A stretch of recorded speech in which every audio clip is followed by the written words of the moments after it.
All right, man. Peace. So there's some very good segments on the morning news pertaining to both the Newark riots and the Detroit riots that took place in 1967. So the segments were in commemoration of the 50th anniversary of those riots. Now, riots are one of the main ways that the government uses to bring about social reforms. All right, you cause a riot. The people cause a disturbance, chaos. It allows you to bring in new laws and new social reform that normally you could not bring in if everything was tranquil and peaceful. So let's see how they cover and go over how the Newark and Detroit riots transpired. 50 years ago this week, the despair of a city led to devastation on its streets. In Newark, New Jersey, an unfounded rumor that a man had died in police custody triggered 5 nights of gunfire, arson, and looting that left 26 people dead and neighborhoods in ruins. Yeah, supposedly there was a cab driver in Newark who was allegedly killed by the police, or at least the neighborhood thought that he was killed by the cops, and he wasn't. And that is what started the Newark riots. That's alleged. From what I understand, there were some communist rabble-rousers in that city that decided that they were going to incite a riot to bring about chaos in that city. There were a series of riots all across America that year and in the year previous, but especially in 1967. There was also a riot a few miles over in Plainfield. A half-century later, what's the legacy of the Newark riots? Michelle Miller is here with more. Michelle, good morning. Good morning. The uprising that happened in New Jersey's largest city in 1967 quickly spread and soon reached cities like Detroit. It was a long, hot summer for law enforcement, who were blamed by residents for fanning the flames of intolerance in these communities that they served. Those who remember 1967 as the summer of love may have forgotten what happened that year in cities like Newark, New Jersey. I think it's time we stop, children, watch that sound. Everybody look what's going down. We will not tolerate violence. We're going to crush violence in this city. When he says we will not tolerate violence, what he really means is that we're not going to tolerate any form of civil unrest against the order that is to be established by the police. Obviously, they're going to tolerate violence by the police on the so-called citizens, particularly the black ones, right? So-called black ones, right? So when he said we're not going to tolerate any violence, he's talking about in response to the violence that's committed by the police. For nearly a week, residents clashed with police after a cab driver named John Smith was beaten by officers of the 4th Precinct. They start dragging me through the streets. And this evidently incensed the people of the community. And that precinct had a notorious reputation. People thought Smith had been killed. Lawrence Ham, who leads the People's Organization for Progress. That's clearly a socialist, semi-communist organization. Whenever you see the title of an organization, the People's Organization for something, that's the code word for socialism/communism. Was 12 years old when the city caught fire. This was an explosive period. When they think of riots, they think of Newark. Detroit happened 2 weeks after. This was happening all over the country. And also, I believe the Watts riot was a couple years earlier. So a lot of these riots, even though they were a part of the so-called black man and black woman being fed up with how they were being treated, a lot of these riots were purposefully incited by a lot of the sleeper communist agents that were being spread across America, targeting the so-called African American community. All right.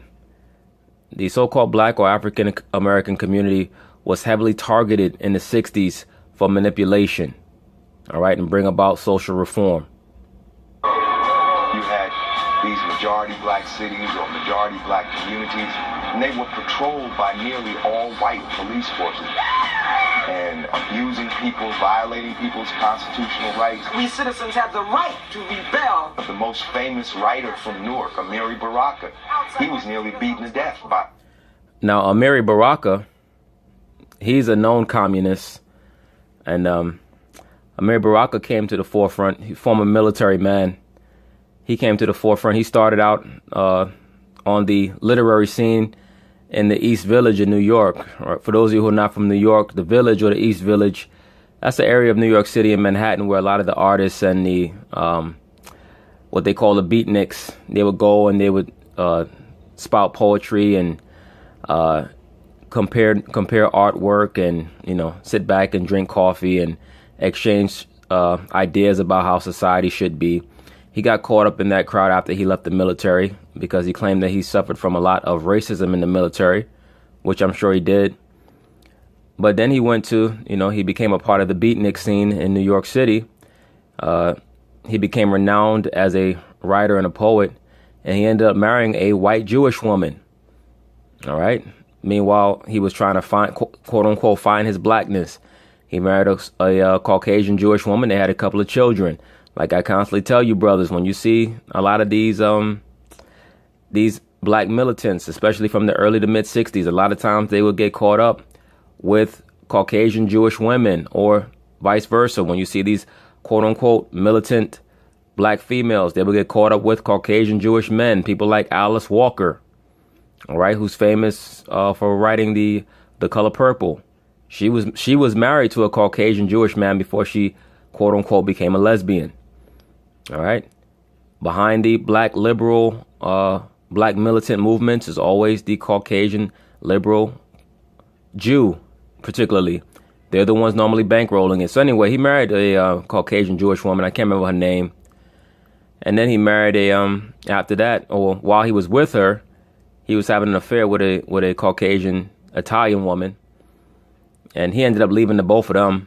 He really spazzed out after Malcolm X was killed, and he got with a so-called black woman. And in the mid-70s, he totally delved into communism. He was accused of being a communist while he was in the military. And, you know, I think he kind of denied it because that kind of was embarrassing to be associated with, especially in the 50s, seeing as they were fighting against communism, allegedly. At least that's what they told the soldiers. All right, but he fell into or he acknowledged that he was a communist in the mid 70s. And, you know, he's gone on to become a relatively famous, or he was a relatively famous black militant poet throughout the 70s and 80s, so on and so forth. All right, but that's just a little background on Amiri Baraka. By the police. What is responsible for this violence, for this rebellion, is the inability of the city government to feel, as human beings, the plights of the majority of the people in this city. And that is the cause of this violence. Now, before it slips my mind, let me also say he was known for writing a lot of inflammatory poetry to try to incite black men, quote unquote, black men into rebellion. A lot of quote unquote inflammatory poetry that would be deemed misogynist or homophobic. In his poetry, he would call black men faggots to try to incite them into rebellion. But supposedly, he himself had some homosexual dalliances while down in the East Village. Like I said, that artsy-fartsy scene down there in the East Village, that's where you had a lot of the liberal movements and liberal ideologies getting exchanged amongst artists. And for those of you who don't know, the connection of pansexuality with the art world or the theater world, that goes back to the ancient time. All right. That's why it's known as pansexuality. Pan was also the god of the theater, the god of performance. That's why these people who go out to Hollywood, they end up worshiping the Buddha. All right. The Buddha is just a cleaned up version of the Baphomet. You know, he's even sitting in the same pose. Okay. But, you know, it is what it is. Allegedly. Everything I said about him in regards to him being a homosexual or having homosexual dalliances is alleged. Newark native Amiri Baraka was a poet, playwright, and political activist. His consciousness his personal ideas, the things that he would do in the community was changing, and in fact was becoming more escalated. His son, Ras Baraka, is now Newark's mayor. Here you are 50 years later, running that very city and that very police department. Yeah, God has a sense of humor. You think? So, how has life for the citizens of Newark changed since 1967?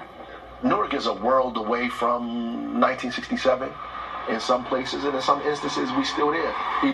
Look, let me say this. Being in New York City, I've been to Newark a few times.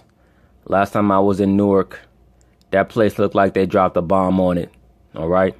And not just a literal bomb, like a chemical bomb that makes people bugged out of their damn mind. A lot of those people out there look bugged out of their damn mind. All right. A lot of degeneracy going on out there. They have a lot of gang problems. They have a lot of alternative lifestyle problems out there. Emotionally, I think there are a lot of folks still in 1967 because we have not really grappled with that. A lot of drug problems, too. We have not dealt with it. There have been efforts over the decades to distance this city from its past.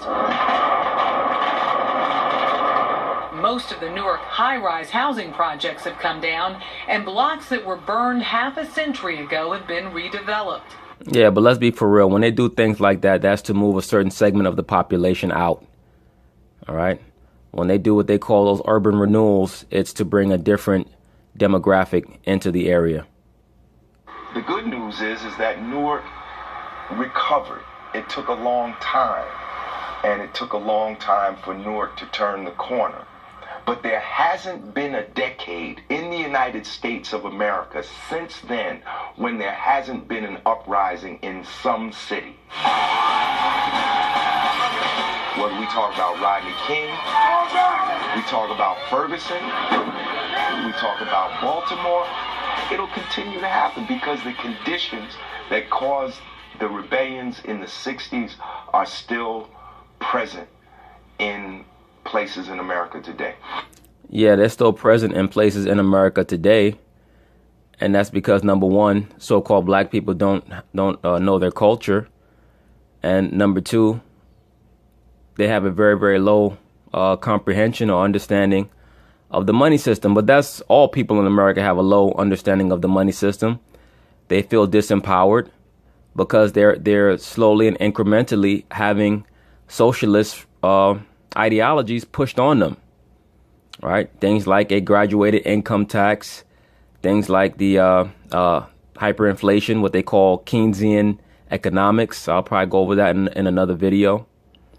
All right, these things make people feel disempowered. That's why they feel like, wow, I'm working hard, and I'm not seeing any of the benefits of my hard work. I'm living from check to check.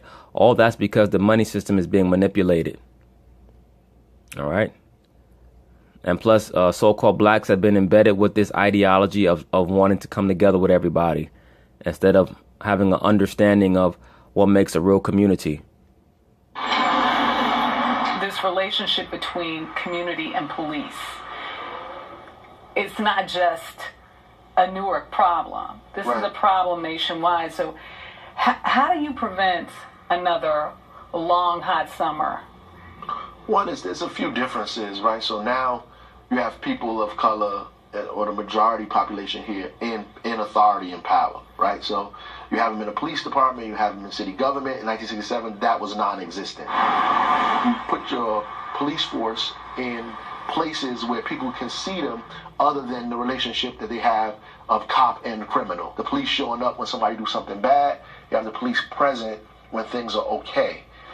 Though long cited among America's more dangerous cities, last year Newark claimed its lowest crime rate in 50 years, and the city's population is on the rise. Let me say this. This brother who's currently the mayor of New York, he seems much more capable and much more understanding of some of the issues that affect the city than that last mayor, that plant, Cory Booker, that homosexual / pansexual Cory Booker, who was placed in that position to totally destroy the framework of that city. You have to understand, majority black cities like Newark are always going to be basically petri dishes. They're going to be used for basically for laboratory experiments, metaphorically speaking. They're going to use those cities to test out things. Cities like Baltimore, D.C., they know the outer parts of D.C. where the so-called blacks are, Newark. Those cities are always going to be basically used for basically for societal engineering, laboratory testing. What will happen to the people if we do this? How will they change if we do that? Things of that nature. But he seems to be relatively understanding of what's going on. I don't really trust any elected official, but I would definitely trust him more than I would Cory Booker, that damn degenerate. What's on the horizon here? What do you see for Newark in the next 5, 10, 15 years? Newark is changing very, very fast.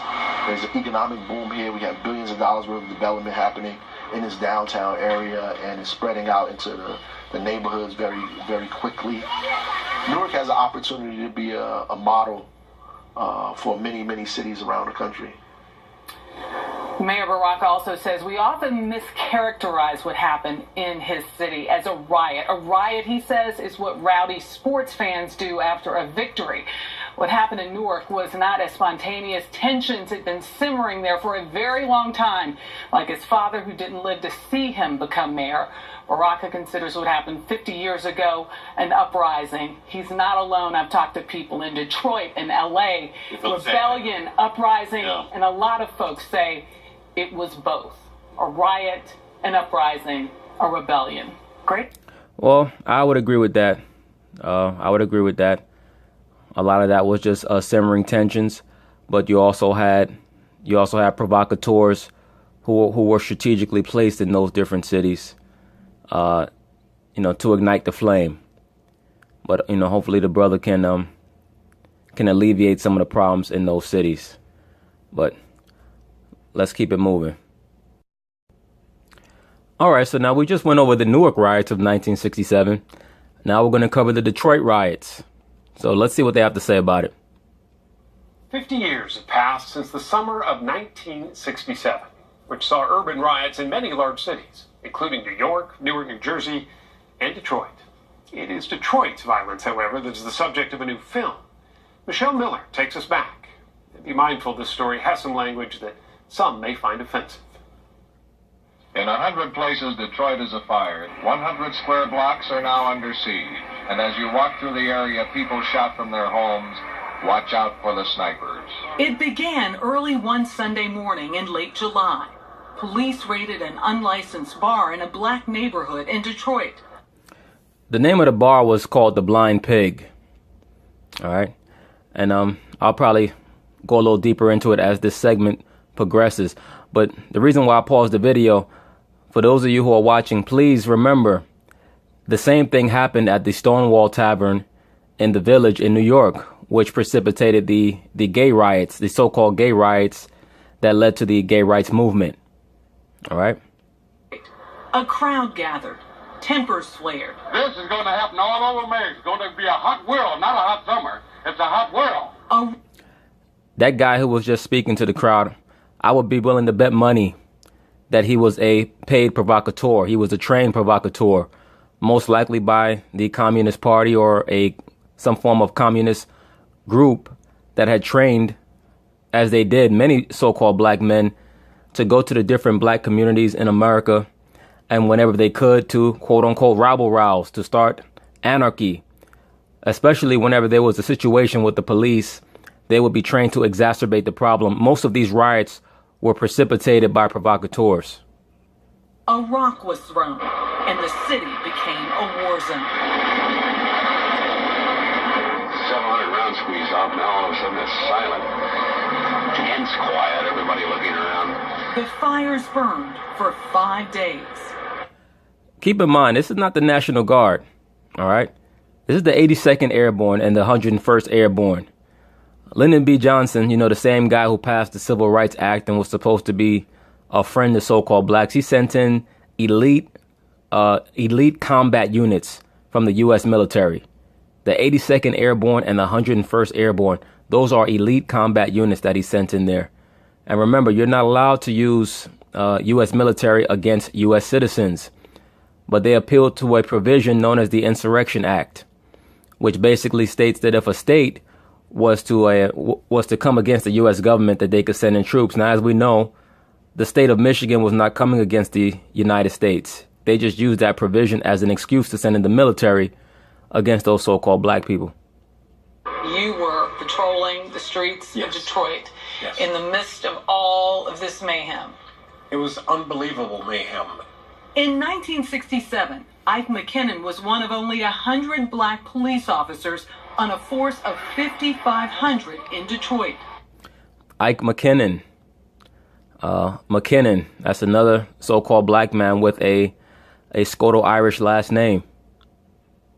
I said, my God, this is happening to my city. The fire has been raging for more than 30 minutes. The people have been evacuated, and yet the firemen are unable to respond.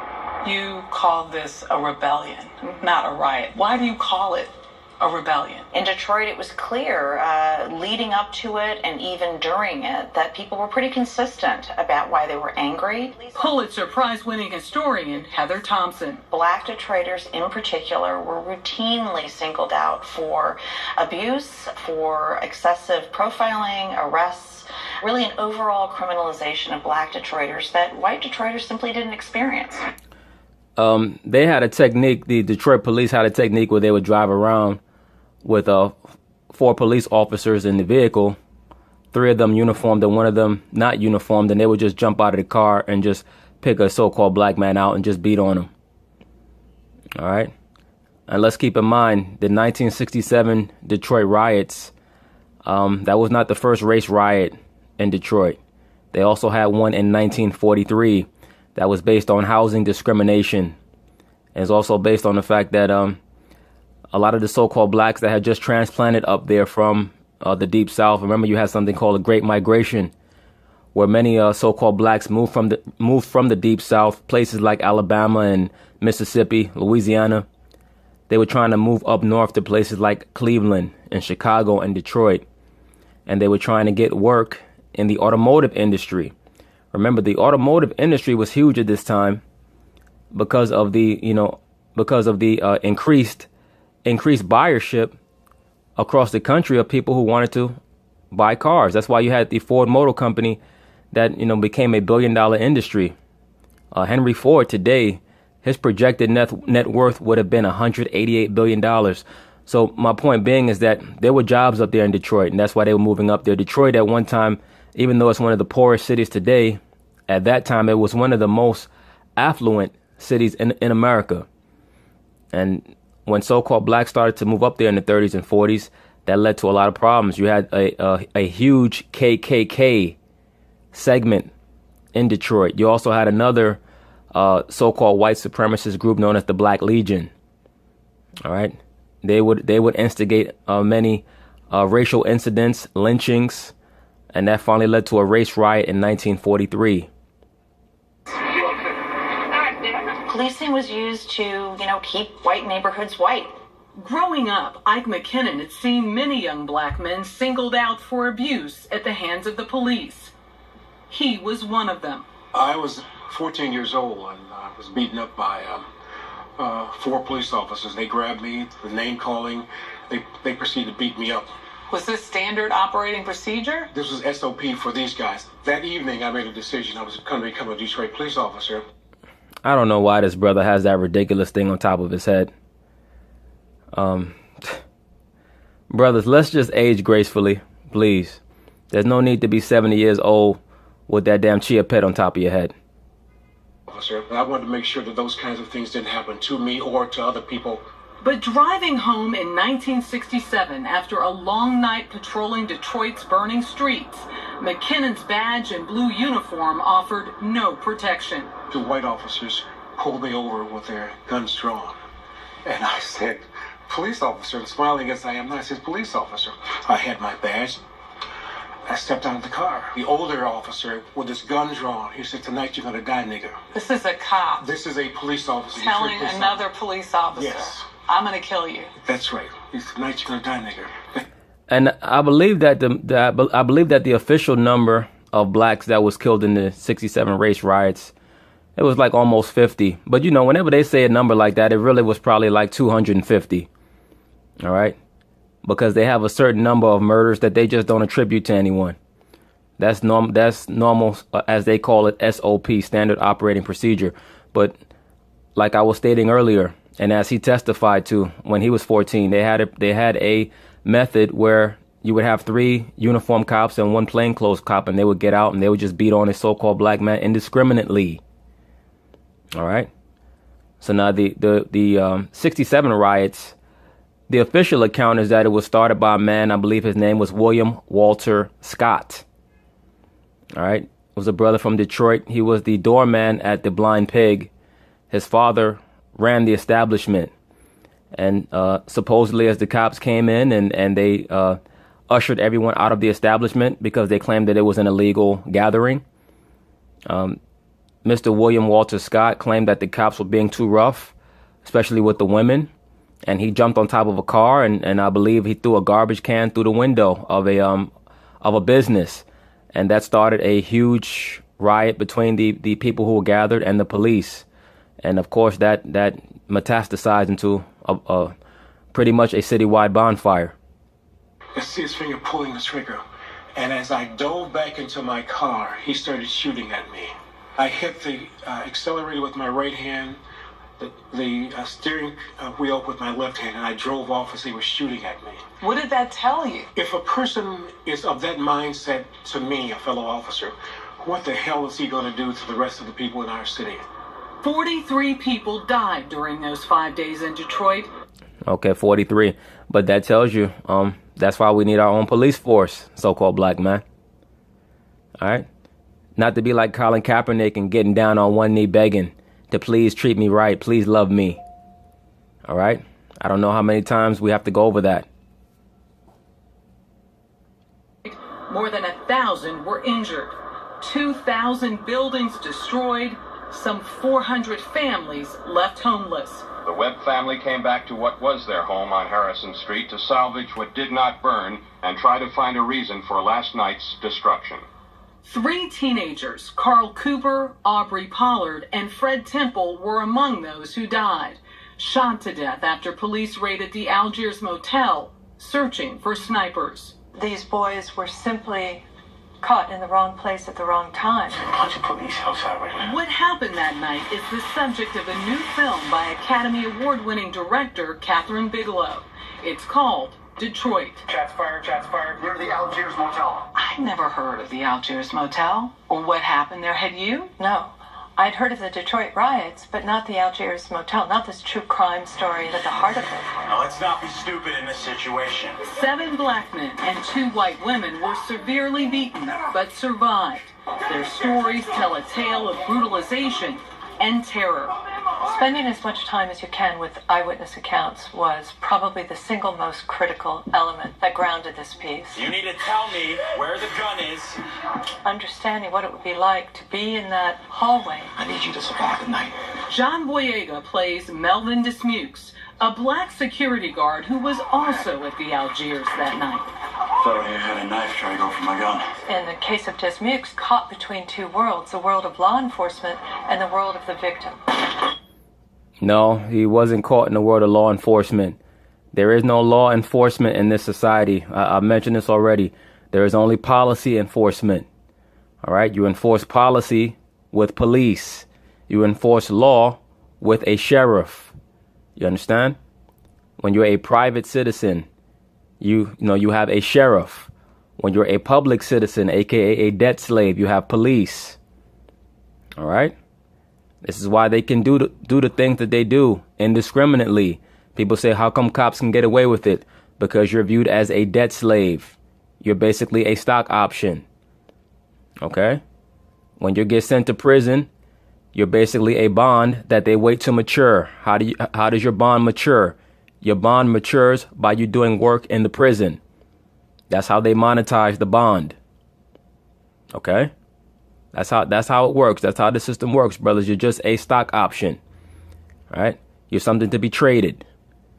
So this is some of the understanding that is one of the reasons why I make these videos, because A lot of times so-called black people get frustrated. The reason why our people get so frustrated is because they've been taught to put their spirit into this society.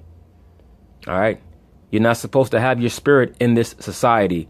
And we foolishly follow behind idols, a lot of these fake leaders. And we've been trained to follow them because these leaders are bought and paid for. They're trained to put out disinformation. People like Colin Kaepernick, who you think are pro-black. Right? This man got on one knee basically begging for the system and for the police to love him. And so-called blacks, they follow behind that nonsense. A revolver. Do you carry a revolver? I do have a 38. You ever shoot anyone? No. Do you think about those young men? I think about it constantly. Dismukes still works as a security guard. To this day, some have not forgiven him for being the face of the law that night. I had to move out of the city because of the threats against me. It's rough. There were threats against you from Yes, yeah. both sides, I would, no, I was usually just from one side. Yeah. which was? The black community. Dismukes was tried for assault in 1968. He was acquitted by an all-white jury. I saw him as a survivor, and yet at the same time, somebody who was deeply wounded by the event. You could see that it broke him in an irrevocable way. Melvin, you want to go home? None of the 3 white police officers at the Algiers that night were convicted of any wrongdoing. Of course not. This is their society. Why would they be convicted? Right? The system is set up for them to reap the benefit. And I think I mentioned this many videos ago. I can't remember which one. For the so-called black man, they really only want you to be a security guard or join the military. Whatever it is it has to be with the mentality to defend, all right, to protect, like a guard dog. How much do you want the audience to see the collateral damage? And look, there's nothing against any of you brothers out there who might work as security guards. But this is why I constantly try to implore brothers to, whatever job you're doing, I'm sure that you have a gift or gifts. All right? Cultivate that gift, and hopefully you can monetize it and start your own business. All right? Every brother has a gift or multiple gifts. Sometimes it's hard to figure out what that gift is because your mind is clouded. This is why I speak against all that weed smoking. All right? I see in the comments, brothers say, oh, well, you know, why I smoke weed? I feel woke. All right, man. If you say so. Brothers, it's important to embrace reality. All right? When you have all those drugs in your system, it's to escape reality. Let's be for real. These broken men, broken spirits. And broken dialogue, between 2 very disparate cultures. Oh, there goes the white liberal rhetoric. That dialogue, that magical, mystical conversation that's supposed to solve everybody's problems. Meanwhile, the so-called black man has no culture, has no knowledge of his history, has no self-determination, no self-validation, right? His whole identity is predicated on what the Caucasian thinks and whether or not they will accept him. That need to embrace one another. It's naive, perhaps, to think that that's possible, but I have to. Of course you do. Even she admits that it's naive. But why does she have to embrace it? Once again, she's a woman. All right? People might say, oh, well, why you going there for? Why does it have to be because she's a woman? Because I said so. Because she's a woman. That's their nature. Their nature is to embrace delusion. All right? Women are beautiful creatures. They're beautiful. All right? But they have their issues. By nature, they're crazy. By nature, they're delusional. It is what it is. And that's why I always, stay on brothers. You have to think like a king, meaning you have to understand everything going on around you.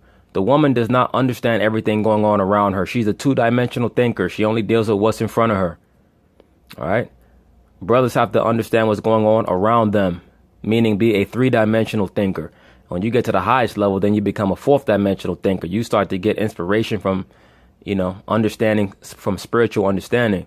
You got to be, you get to the point where you can prognosticate what's going to happen before it happens. All right. The woman, by nature, like I said, is about a half step above a child. People might get mad at that. I don't care. All right. Woman reaches her full maturity at about 55, 60. That's why Paul said in the book of Titus, what did he say? He said, let the women 60 and upward, let them teach the young women. What is 60? 60 is 60 years old. 50 years later, the Detroit neighborhoods where the riots raged have still not recovered, though many parts of the city are turning around. Ike McKinnon rose through the ranks to become chief of police in 1994 and served as deputy mayor of Detroit until last year.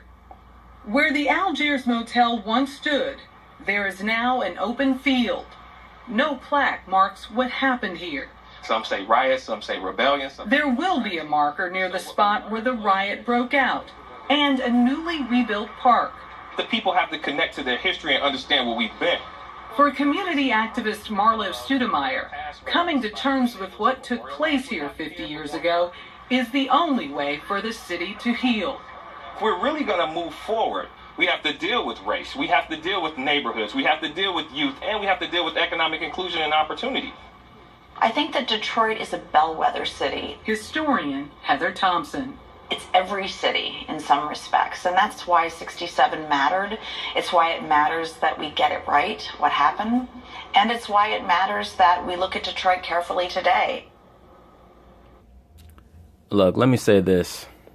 When you read about the 67 riots in Detroit, like I stated, the brother who started the riot, or who is alleged to have started the riot, William Walter Scott, he said that when he grew up, he had such a poor self-image for himself that he wanted to be Caucasian. Right? He went to a school where the kids there were in the 10th grade, but they had a 5th or 6th grade reading level. That he was rejected because he actually spoke English properly. There are so many issues that are going on with so-called black people. And they're trained to believe that all those issues will be solved by unifying with the Caucasian. And all that does is maintain the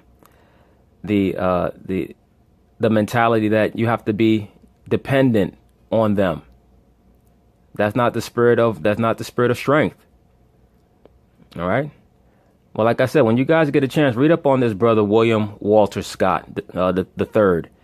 He dealt with a lot of self-image issues all the way to his death. And in my honest opinion, I believe that he was most likely attending communist